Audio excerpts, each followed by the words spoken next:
అన్న నమస్తే అన్న. నమస్తే. అన్న మీ పేరు? కిరణ్. అన్న ఏంటి ఇప్పుడు మీరు ఏం పని చేస్తారు ఇక్కడ? మాదే ఓన్ షాప్. Own shop. ఎలా ఉన్నాయన్న గత ప్రభుత్వంలో రేట్లు ఎలా ఉన్నాయి, ఇప్పుడు రేట్లు ఏమైనా మారినాయా, తగ్గినాయా, పెరిగినాయా అంటారా? వేరియేషన్ తీసుకుంటే కొంచెం పర్లేదు. ఆ, అది బిజినెస్ అయితే స్లో అయింది. అంటే ఆన్లైన్ బిజినెస్ ఒకటి, షాపింగ్ మాల్స్ ఒకటి, తర్వాత చిన్న చిన్న షాప్స్ అవి పెరగడం వలన బిజినెస్ అయితే డౌన్ అయింది. అన్న ప్రస్తుతం కూటమి ప్రభుత్వ అధికారులకు వచ్చి సంవత్సరం అయింది కదా, ఎలా ఉందన్న చంద్రబాబు గారి పరిపాలన ఎలా ఉంది? బాగానే ఉంది, బాగానే ఉంది. అన్న గతంలో రోడ్ల పరిస్థితులు, ఇప్పుడు రోడ్ల పరిస్థితులు ఎలా ఉన్నాయి అంటారు? బెటర్. లాస్ట్ 5 years కన్నా ఇప్పుడు బెటర్. ఇప్పుడు మీకు ఎలా పడుతుందని, ఇప్పుడు సరుకు రేట్లు అప్పుడు ఉన్నాయి కదా, ఇప్పుడు మొత్తం మనుషులందరూ కొనుక్కోవడానికి వీలుగానే ఉంటున్నాయి, లేదంటే రేట్లు పెరగడం వల్ల ఏమైనా ఇబ్బంది కలుగుతున్నట్టు ఉందా మీకు? మార్జిన్స్ తగ్గిపోయింది. షాపులు పెరగడం వలన, ఆన్లైన్ బిజినెస్ వల్ల, వీటి వల్ల మార్జిన్స్ తగ్గిపోయింది. అది మన ప్రభుత్వం మీ ఇలాంటి వాళ్ళకి ఏమైనా సహాయం చేసి ఆదుకుంటాం విధానం ఏమైనా ఉంటుందా? మా లాంటి వాళ్ళకి ఏంటంటే మామూలుగా ఈ లోన్స్ అయ్యి ఒకటి ఉంటాయి కదా, అది సబ్సిడీ లోన్స్ ఎలాంటి కల్పిస్తే కొద్దిగా బాగుంటుంది అంటారు మీకు మీలాంటి వాళ్ళకి? బాగానే ఉంటుంది. ఇంకేంటన్నా ఎలా చెప్పండి అన్న, ఇప్పుడు ఏంటి పరిస్థితులు? ఇప్పుడు బడేటి చంటి గారు ఉన్నారు ఏలూరులో, ఎలా ఉంది బడేటి చంటి గారి పరిపాలన? పర్లా బాగానే ఉంది.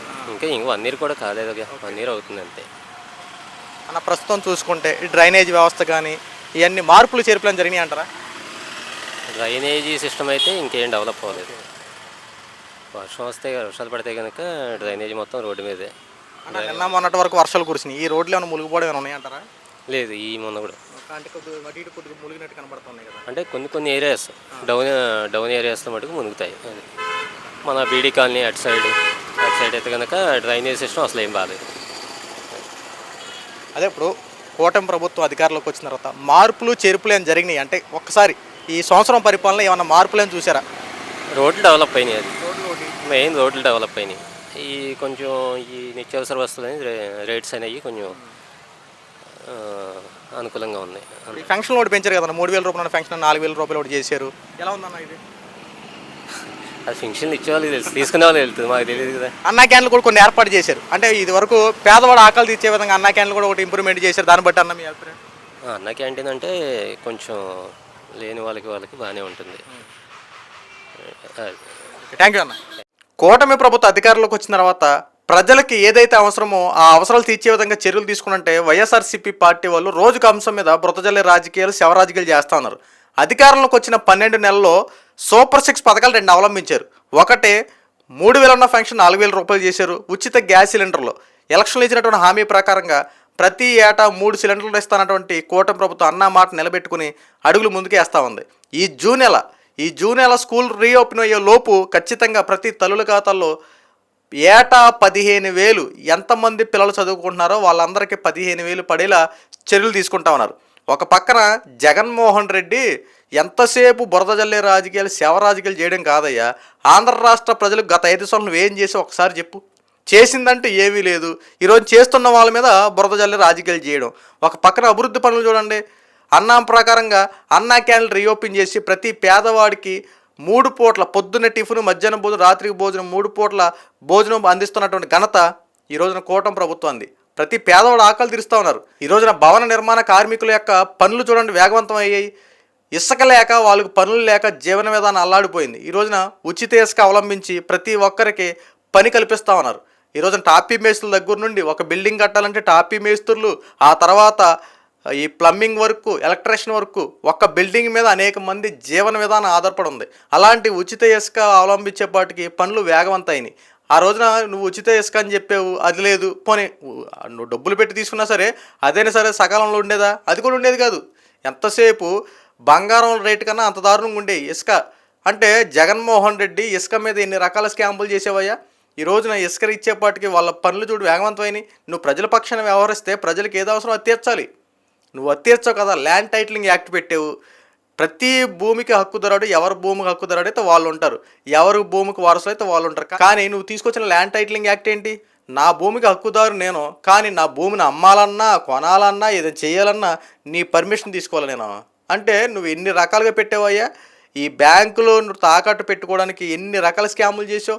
నువ్వు ప్రజల యొక్క భూములన్నీ తాకట్టు పెట్టుకొని డబ్బులు జల్సా చేయాలని చెప్పి ఎన్ని రకాల స్కాములు చేసావు. అదాని దగ్గర నుంచి 1750 కోట్ల రూపాయలు లంచం తీసుకొని దొరికేసావు. దాని గురించి ఎంక్వైరీ జరిగింది.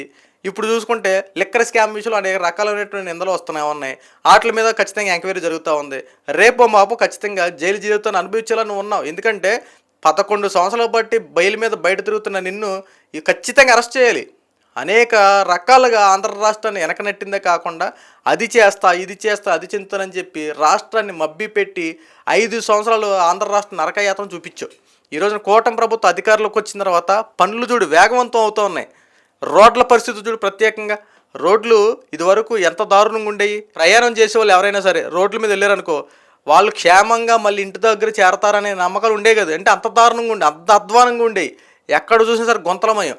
వర్షం వచ్చిందనుకో అది రోడ్డు ఏదో గొంతేదో కూడా తెలియనంత దారుణంగా ఉండేవి. ఈరోజున కూటమి ప్రభుత్వ అధికారులకు వచ్చిన తర్వాత రోడ్ల పరిస్థితి ఒకసారి చూడు ఎంత నీట్గా మార్పులు చెందాయో. ఇది కదా మార్పు అంటే.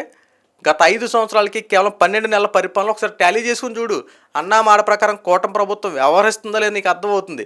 దౌర్జన్యాలు పెరిగిపోయినాయి అంటావు, అరాచకాలు పెరిగిపోయినాయి అంటావు, చంద్రబాబు పరిపాలన వ్యతిరేకత వచ్చిందని చెప్పి మాట్లాడుతూ ఉంటావు. ఎక్కడ వ్యతిరేకత వస్తుంది?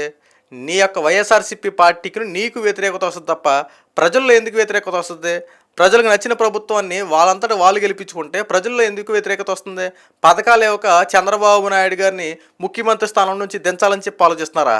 ఎవరు చెప్పారు నీకు? నీ అంతా నువ్వు చెప్పినటువంటి మాటలేక మళ్ళీ నువ్వేమంటావు? నేను ఆంధ్ర రాష్ట్రానికి గత 5 సంవత్సరాల్లో ఎనలేని సేవలు చేశా, అనేక రకాలుగా పథకాలు ఇచ్చి ఆదుకున్నా. నేను ఇచ్చిన పథకాలకి నాకు మెల్లో దండేసి సన్మానం చేయాల్సింది పోయి నన్ను ఓడగొడతారని చెప్పి ప్రజలు నిందిస్తా ఉన్నావు. అంటే నీకు గెలిపిస్తారేంటో ప్రజలు దేవుళ్ళు, నిన్ను గెలిపించకపోతే ప్రజలు రాక్షసులా? అంటే నువ్వు ఇష్టానుసారంగా మాట్లాడేస్తే సరిపోతుందా? ప్రజాస్వామ్యంలో ఉన్నాం, ప్రజల ఓట్లు వేస్తేనే గెలుస్తాం, ప్రజా ఓటుతోనే మనకు అధికారం వస్తుందన్న విషయాన్ని మర్చిపోతే ఎలాగా? ఈరోజు కూటమి ప్రభుత్వ అధికారులకు వచ్చేపాటికి నీకు చీమలు జైలు బాగుతున్నట్టు ఉంది. ఈరోజు నీకు ఎలా ఉందంటే ప్రభుత్వానికి మంచి పేరు వస్తుంటే నువ్వు ఏదో రకంగా కూటమి ప్రభుత్వానికి బురద జల్లే రాజకీయాలు చేయాలి కాబట్టి ఏదో ఒక అంశాన్ని తెరలేపుతా ఉన్నావు. గతంలో రావడమే కూటమి ప్రభుత్వ అధికారులకు వచ్చినప్పుడు ఢిల్లీకి వెళ్ళి ధర్నాలు చేసావు. ఇదిగో చంద్రబాబు నాయుడు రావడం దౌర్జన్యాలు చేశాడు, అరాచకాలు చేశాడని చెప్పి ఢిల్లీలో ధర్నాలు చేసావు. కానీ అక్కడతో ఆగేవా? రీసెంట్గా రైతుల కోసం ధర్నాలు అన్నావు, రైతుల కోసం ధర్నా అయిపోయింది. కరెంటు ఛార్జీలు పెరిగినాయి అన్నావు, దాని గురించి అయిపోయింది. విద్యార్థుల కోసం మోసం చేయాలని చెప్పి దాని గురించి ధర్నా చేసావు, అదే అయిపోయింది. తర్వాత రీసెంట్గా వాలంటీర్లు ధర్నాలు అన్నావు, దాని గురించి అయిపోయింది. ఏకంగా ఈ రోజున మహానాడు గురించి ధర్నాలు చేస్తూ ఉన్నావు. ప్రజాధారాన్ని దుర్వినియోగం చేస్తానని చెప్పి మాట్లాడుతూ ఉన్నావు. ఎక్కడ ప్రజాధారాన్ని దుర్వినియోగం చేశారు? ఎవరు దుర్వినియోగం చేశారు? ఏం మాట్లాడుతున్నావు నువ్వు? అదంతా టీడీపీ పార్టీ కార్యకర్తలు విరాళాలు ఇచ్చుకుంటూ అనేక మంది రూపాయి కూడబెట్టి ఆ రోజున మహానాడు కార్యక్రమం చేస్తే దీంట్లో ప్రభుత్వ ధనం ఎక్కడి నుండి వచ్చింది? ఏం మాట్లాడుతున్నావు? అంటే నోటికి ఎంత వస్తే అంత మాట్లాడితే సరిపోతుందా? ఈరోజు కూటమి ప్రభుత్వం నువ్వు ప్రత్యేకంగా వాంటెడ్గా టార్గెట్ చేయాల్సినంత అవసరం ఏంటి? నువ్వు గత 5 సంవత్సరాలు ఏం చేసావు, ఏం చెందలేదో అది చెప్పు ప్రజలకి. ప్రజల్లోకి వెళ్తే సరిపోతుంది, ప్రజల్లోకి వెళ్ళే దమ్ము ఉందని చెప్పి మాట్లాడుతున్నావు కదా. ఈరోజు కూటమి ప్రభుత్వం అనునిత్యం ప్రజల్లోనే ఉంటుంది కదా. 1వ తారీఖు వస్తే కూటమి ప్రభుత్వం ప్రజల్లో ఉంటుంది. ఏం తెలుస్తుంది నీకు? ప్రజల్లో కాకుండా ఎక్కడ ఉంటుంది?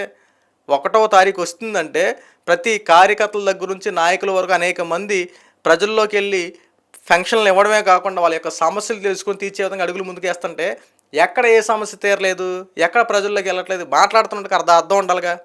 ఒక పక్కన అన్న మాట ప్రకారం నిలబెట్టుకుందా లేదు అది చూడాలి. అన్న మాట ప్రకారం అన్నీ నిలబెట్టుకుంటా ఉంది, ప్రతి సమస్యను తీర్చే విధంగా చర్యలు తీసుకుంటా ఉంది. బురద జల్లాలి, ఏదో ఒక రకంగా కూటమి ప్రభుత్వం మీద నేపం నెట్టాలి అని చెప్పి ఏ అంశం దొరుకుద్దా దేని మీద బురద జల్లే రాజకీయాలు చేద్దామంటూ నువ్వు నీ పార్టీ వాళ్ళు గుంటకన్నా నక్కలు ఎదురు చూసినట్టు ఎదురు చూస్తున్నారు. కానీ ఇక్కడ కూటమి ప్రభుత్వం ఎవరికి తావివ్వట్లా. ఒక పక్కన పరిపాలన ఎలా చేయాలి చేసి చూపిస్తుంది, అన్న మాట ప్రకారంగా ప్రతి ఒక్కటి చేసి చూపిస్తుంది. ఎప్పటికైనా జగన్మోహన్ రెడ్డి బురద జల్లే రాజకీయాలు చేయడం మానుకో.